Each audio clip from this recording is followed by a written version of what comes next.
ಓಂ ಶಾಂತಿ. ವೀಕ್ಷಕರ ಅಭಿಮಾನಿಗಳೇ, ಭಕ್ತರೇ, ಗುರುಮಕ್ಕಳೇ, ಮಿತ್ರರೇ, ನಮ್ಮೆಲ್ಲರೂ ಒಳ್ಳೆಯದಾಗಲಿ. ಸೈಕಾಲಜಿಕಲ್ ಆಗಿ ಮಾನವ ಪ್ರಾಣಿಶಾಸ್ತ್ರ ಅದರ ಅಣುಗುಣವಾಗಿ ಸಕಲ ಜೀವರಾಶಿಗಳು ಯಾವ ರೀತಿ ವಾಸ ಮಾಡುತ್ತೆ ಅನ್ನೋದಕ್ಕೆ ಇದು ನಮ್ಮ ಮನೆ ಹಿಂದುಗಡೆ ಸುಮಾರು ಫೆಬ್ರವರಿ ತಿಂಗಳಲ್ಲಿ ಇಲ್ಲಿ ಮರಿ ಮಾಡಿದೆ. ನಮ್ಮ ಮನೆ ನೋಡಿ ಅಲ್ಲೇ ಕಾಣುತ್ತೆ. ಇದೊಂದು ಕೆಲವೊಂದು ಮರ ದಿಂಡುಗಳ ಒಂದು ಮೆದೆ. ಇದು ಇಲ್ಲಿ ಟೊಮಾಟೊ ಕಡ್ಡಿ ಅಂತ ಇದನ್ನು ಕರೀತಾರೆ. ವ್ಯವಸಾಯಕ್ಕೆ ಬಳಸ್ತಾರೆ ಕಡ್ಡಿಗಳನ್ನು ಟೊಮಾಟೊ ಬೆಳೆಗೆ. ಇಲ್ಲಿ ಇದರೊಳಗಡೆ ನಾಯಿ ಏನು ಮಾಡಿದೆ, ಮರಿಗಳನ್ನು ಹಾಕಿದೆ ಇದರೊಳಗಡೆ. ನಾನು ಯಾವಾಗಲೂ ಯೋಚನೆ ಮಾಡ್ತಿದ್ದೆ, ಈ ಸಣ್ಣ ಸಣ್ಣ ಮರಿಗಳು ಜನ್ಮ ಆದಾಗ ಪಾಪ ಈ ಕಡ್ಡಿಗಳ ಸಂದಲ್ಲಿ ಈ ಸಂದುಗಳಲ್ಲಿ ಸಿಕ್ಕಾಗ್ಬಿಟ್ರೆ ಒಳಗಡೆ ಏನು ಮಾಡೋದು ಅಂತ. ಅದೇನು ಮಾಡಿದೆ ಇವರಮ್ಮ, ಇಲ್ಲಿ ದಾರಿ ಮಾಡಿಕೊಂಡು ಒಂದೇ ಒಂಚೂರು ದಾರಿ ಮಾಡ್ಕೊಂಡಿತ್ತು ಫಸ್ಟು. ಆಮೇಲೆ ಸ್ವಲ್ಪ ದೊಡ್ಡದಾಗಿ ಮಾಡಿದೆ. ಈಗ ದೊಡ್ಡದಾಗಿದೆ. ಮೊದಲು ಇಷ್ಟು ಇರಲಿಲ್ಲ. ಇವರ ತಾಯಿ ಕೂತ್ಕೊಂಡೇ ಮಕ್ಕಳಿಗೆ ಹಾಲು ಕೊಡಿಸ್ತಿತ್ತು. ಆ ರೀತಿ ಪರಿಸ್ಥಿತಿ ನಾನು ಸುಮಾರು ಫೆಬ್ರವರಿಯಲ್ಲಿ ನೋಡಿದ್ದು. ಅನಂತರ ಇಲ್ಲಿ ಮರಿಗಳನ್ನು ನೋಡಲಿಲ್ಲ.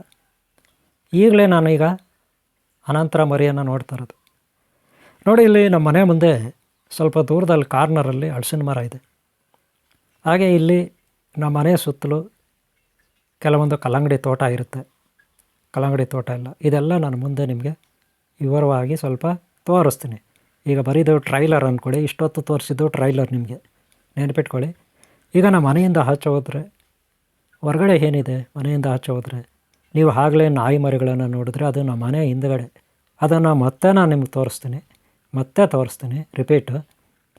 ಅದಕ್ಕೂ ಮೊದಲು ಇಲ್ಲಿ ದೊಡ್ಡ ದೊಡ್ಡದಾಗಿ ನೋಡಿ.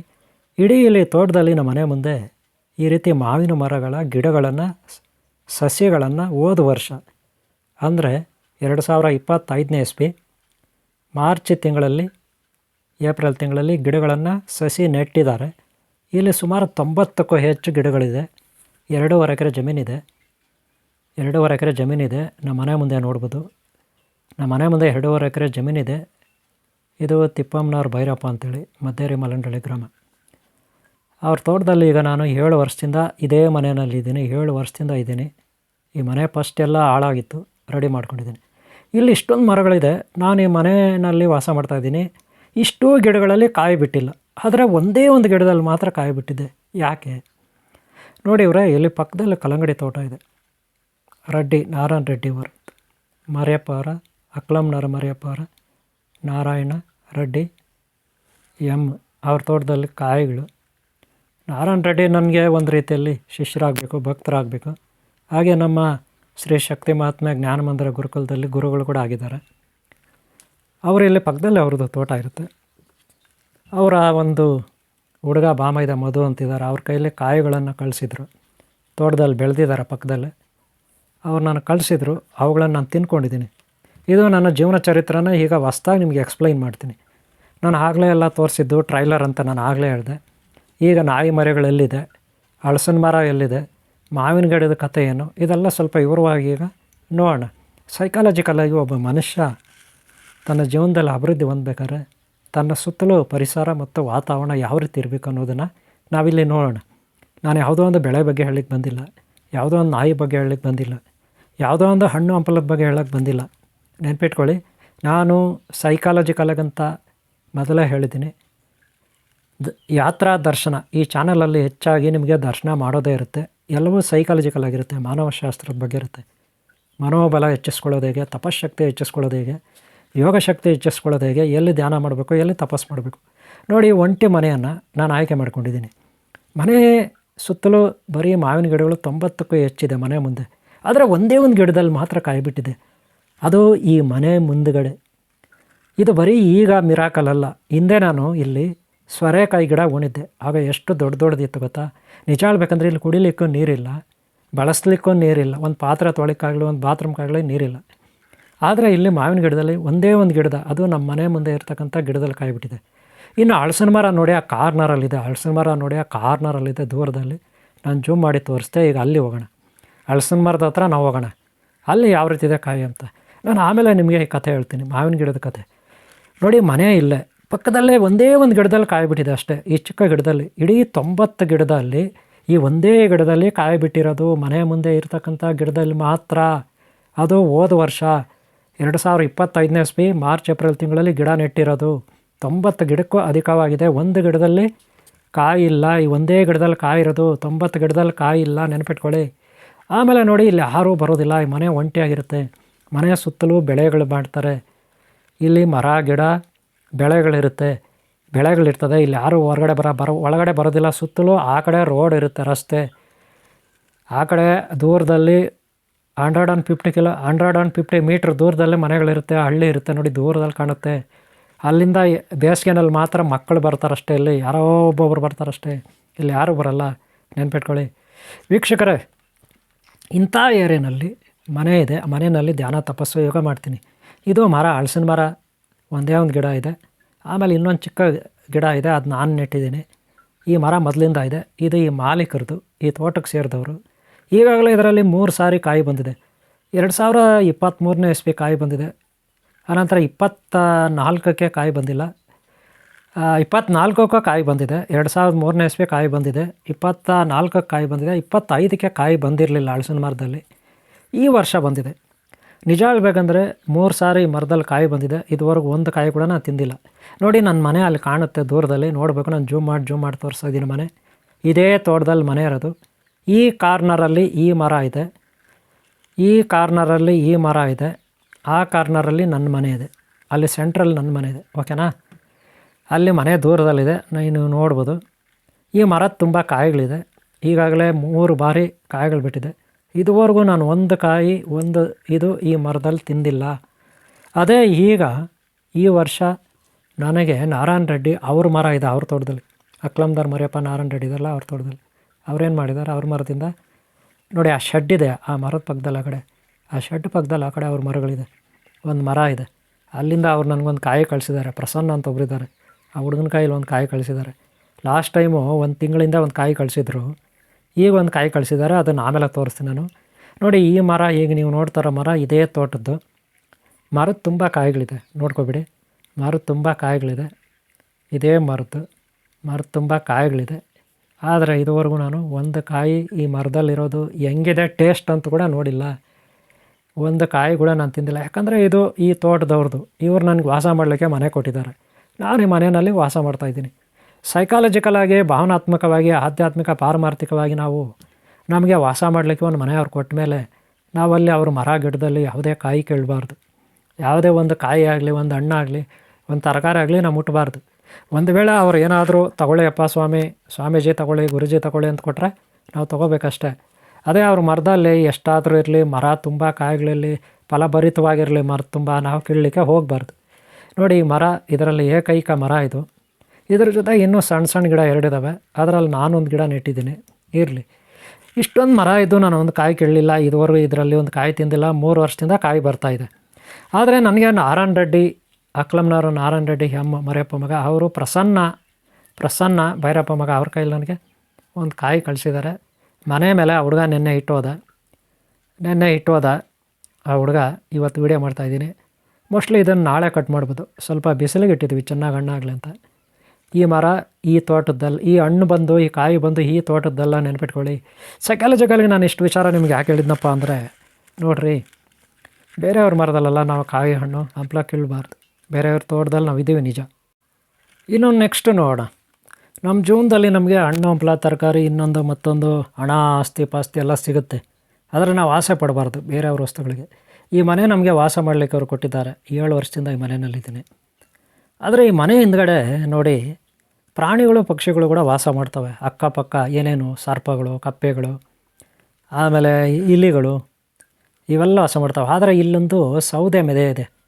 ಇದು ಹಿಂದ್ಗಡೆ ಪ್ರಕಾಶ್ ಅಂತಿದ್ದಾರೆ, ಇವರಿಗೆ ಅವರು ಮೆಂಬರ್ ಪ್ರಕಾಶ್ ಅಂತ. ಅವ್ರದ್ದು ಈ ಒಂದು ಪಪ್ಪಾಯಿ ತೋಟ. ಈ ಪಪ್ಪಾಯಿ ತೋಟ ನಮ್ಮ ಮನೆ ಹಿಂದ್ಗಡೆ ಇರೋದು. ಇದು ಸೌದೆ ಮೆದೆ. ಇಲ್ಲಿ ಫೆಬ್ರವರಿ ತಿಂಗಳಲ್ಲಿ 2026ನೇ ಇಸ್ವಿ ಫೆಬ್ರವರಿ ತಿಂಗಳಲ್ಲಿ ಒಂದು ನಾಯಿ ಇದೆ. ಹಳ್ಳಿಯಿಂದ ನನ್ನ ಹತ್ರ ಆಗಾಗ ಬರ್ತಿತ್ತು. ಅದಕ್ಕೇನೋ ಒಂದು ಚಪಾತಿ ಊಟ ಹಾಕ್ತಿದ್ದೆ. ಅದೇನು ಮಾಡಿದೆ, ಇಲ್ಲಿ ಮರಿಗಳು ಹಾಕಿದ್ದೆ. ಫೆಬ್ರವರಿ ತಿಂಗಳಲ್ಲಿ ಇಲ್ಲಿ ಮರಿ ಹಾಕಿತ್ತು. ಆಗೊಂದು ಸಣ್ಣ ಮರಿ ನೋಡಿದ್ದೆ. ಈಗ ನೋಡಿ, ಇವತ್ತೇ ನೋಡ್ತಾ ಇರೋದು ಎಷ್ಟು ದೊಡ್ಡದಾಗಿದೆ.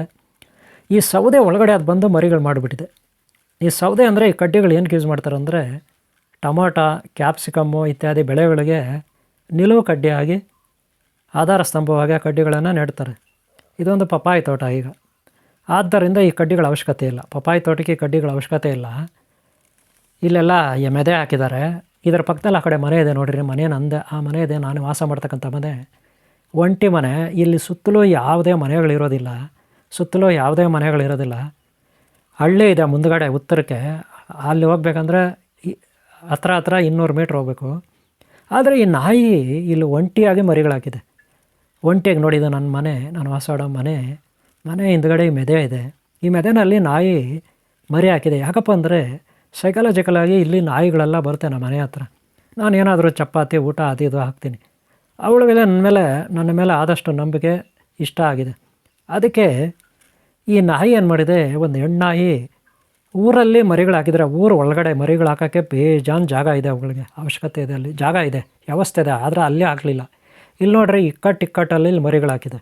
ಈ ಸೌದೆ ಒಳಗಡೆ ಈ ಕಡ್ಡಿಗಳಿದೆಯಲ್ಲ, ಮರದ ಕಂಬಗಳು, ಈ ಮರದ ಒಂದು ಏನು ತುಂಡುಗಳಿದೆ, ಇದರೊಳಗಡೆ ಮರಿಗಳು ಹಾಕಿದೆ. ಬಹಳ ಇಕ್ಕಟ್ಟಾದ ಜಾಗ.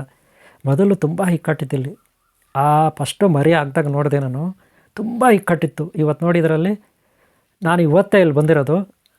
ಸುಮಾರು ಮರಿಗಳಿದೆ, 5, 6, 7, 8 ಮರಿಗಳಿದೆ. ನನಗೆ ಗೊತ್ತಿರೋ ಒಂದು 5 ಮರಿ ಮೇಲೆ ಇದೆ. ಅಲ್ಲಿ ಸ್ವಲ್ಪನೇ ಜಾಗ ಇತ್ತು ಒಳಗಡೆ, ಅಲ್ಲಿ ಮರಿ ಆಗಿಬಿಟ್ಟಿದೆ. ಫಸ್ಟು ನಾನು ಒಂದು ಸಾರಿ ಬಂದಿದ್ದೆ ಫೆಬ್ರವರಿ ತಿಂಗಳಲ್ಲಿ. ಆಗ ನೋಡಿದಾಗ ಆಗ ಸ್ಟಾರ್ಟಿಂಗ್ ಮರಿ ಹಾಕಿತ್ತು. ಮರಿ ಹಾಕಿ 2 ದಿನ ಆಗಿತ್ತು ಅಷ್ಟೇ. ಆಗ ಬರೀ ಮರಿ ಹಾಕಿ ನಾಯಿ 2 ದಿನ ಆಗಿತ್ತು, ಆವಾಗ ನೋಡಿದ್ದೆ. ಈಗ ನಾನು ಫೆಬ್ರವರಿಯಲ್ಲಿ ಬಂದಿದ್ದೆ ಇಲ್ಲಿ. ಈಗ ನೋಡಿದ್ರೆ ಏಪ್ರಿಲ್ ತಿಂಗಳಿದು. ಸುಮಾರು 3 ತಿಂಗಳು ಆಗೋಯ್ತು. 2 ತಿಂಗಳು ಆಗೋಯ್ತು. ಈ ಮರಿಗಳಿಗೆ ಇಷ್ಟು ವಯಸ್ಸಾಗಿದೆ, ಇವತ್ತೇ ನೋಡ್ತಿರೋದು. ಇದೊಂದು ಪಪ್ಪಾಯಿ ತೋಟ. ಇವುಗಳದ್ದು ಇಲ್ಲೇ ಆಟ ಪಾಠ ಮಕ್ಕಳದು, ಆ ಮರಿಗಳದು.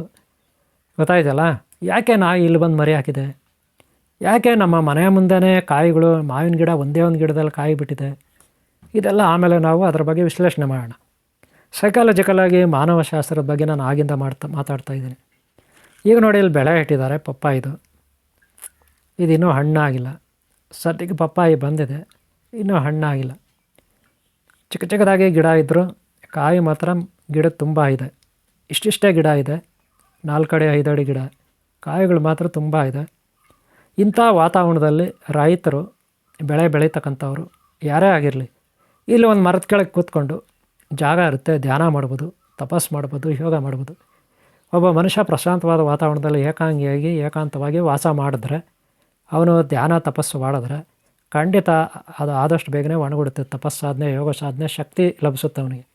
ಒಂದು ಅದ್ಭುತವಾದ ಯೋಗ ಶಕ್ತಿ ಅವನಿಗೆ ಲಭಿಸುತ್ತೆ. ಅದೇ ಜನಸಂದಣಿ ಇಡೋ ಕಡೆನೂ ಮಾಡ್ಬೋದು.